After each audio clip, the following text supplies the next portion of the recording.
आज से 4-5 महीना पहले जब खरीफ के सीजन में हम लोगों का जब गोष्ठी लगी हुई थी वहां पर, तो वहां के एक एफपीओ को 10,000 किलो यानी 1,000 कुंटल का चने का बेसन का उनको सिंगापुर से ऑर्डर मिला था और उनको उस दिन 1 करोड़ रुपए का चेक हमने उनको प्रदान किया था।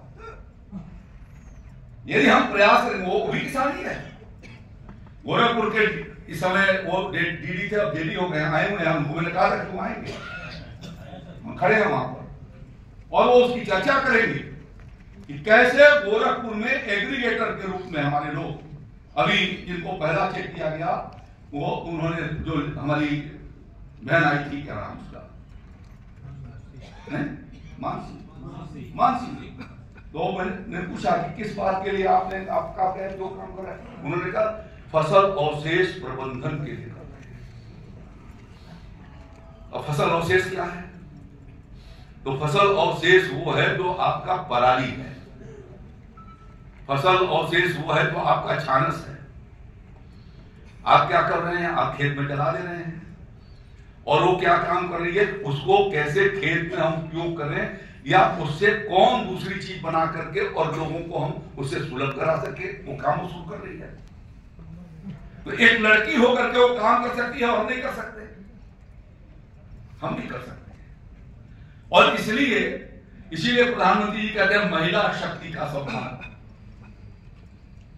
कल 8 तारीख है और महिला दिवस के रूप में मनाई जाएगी।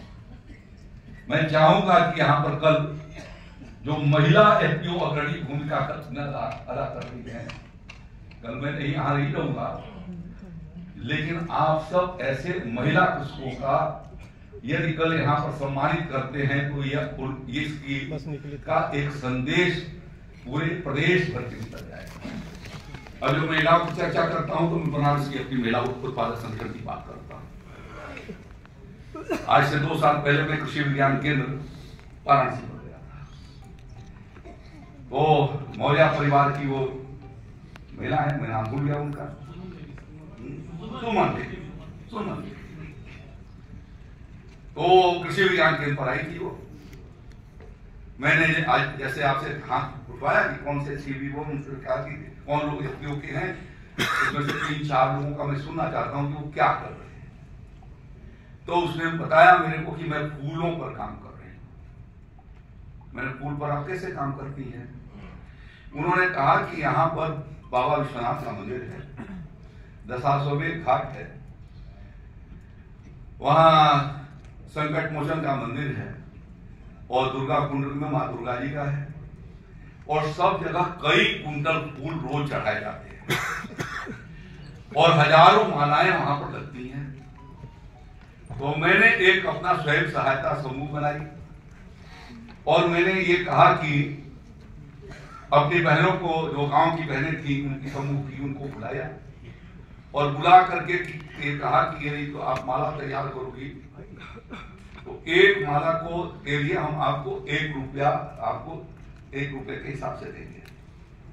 अब उस समय वो 2 रुपया के हिसाब से उन्होंने कहा कि अब जब हमने पहले तो खूब फूल खरीद करके लाते थे और उनको देते थे, हमारी आमदनी कम थी। आगे हमने उन्हीं बहनों को तैयार किया कि तुम जो है वो गेंदे के फूल की खेती करो और उनके खेत पे गेंदे के फूल तैयार होने लगे।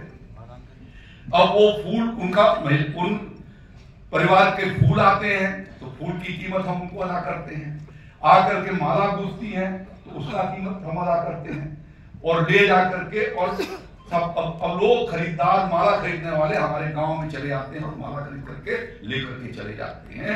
यानी एक महिला किसान ने अपना एक छोटा सा व्यापार शुरू करके और अपने गांव पर ही बाजार को बुलाना शुरू कर दिया। यही काम है एफपीओ का। एक दूसरे गांव में गया तो उन्होंने कहा जो चढ़ाया जाता है फूल बाबा विश्वनाथ जी को और संकट मोचन पर, वो सब फूल जो है हम वहां से खरीद जाते हैं, वो फेंका जाता है तो मुझे बहुत सस्ते मिल जाता है। उनका आप क्या करते हैं? मैं उसको सेंट बनवा रहा हूं, मैं ये अगरबत्ती। अब देखिए एक छोटा छोटा चीज है, कैसे समूह के भीतर आज 20-25-30 लोग जो है वो उस काम को कर रहे हैं।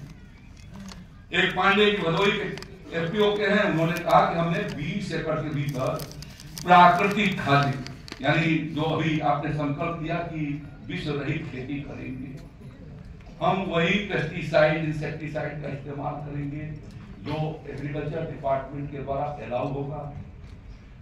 हम मनमाने तरीके से उसको नहीं डालेंगे और उसका संतुलन बना करके रखेंगे, संतुलित मात्रा में डालेंगे, जिससे कि हमें और हमारे भविष्य में आने वाली पीढ़ी को उससे नुकसान न पहुंचे।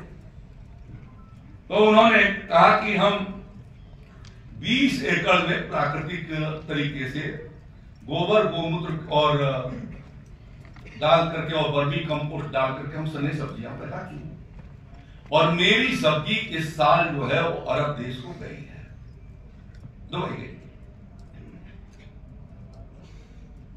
और अब हमने ये तय किया है कि हम अपने गांव के आसपास में 200 एकड़ के भीतर हम लोगों के उन सारे किसानों से सब्जियों का उत्पादन कराएंगे, उनका माल हम खुद खरीदेंगे और खरीद करके जो है हम जो है वो दुबई और यूरोप को भी हम उसको भेजेंगे, और वो कर रहे हैं।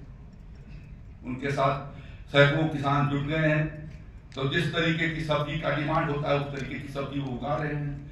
आज जिस बनारस के भीतर 19-20 तक कोई एक्सपोर्ट नहीं होता था, पिछले साल 650 मेट्रिक टन जो है वो सब्जियों का निर्यात जो है वो अरब को और यूरोपीय देशों को हुआ है।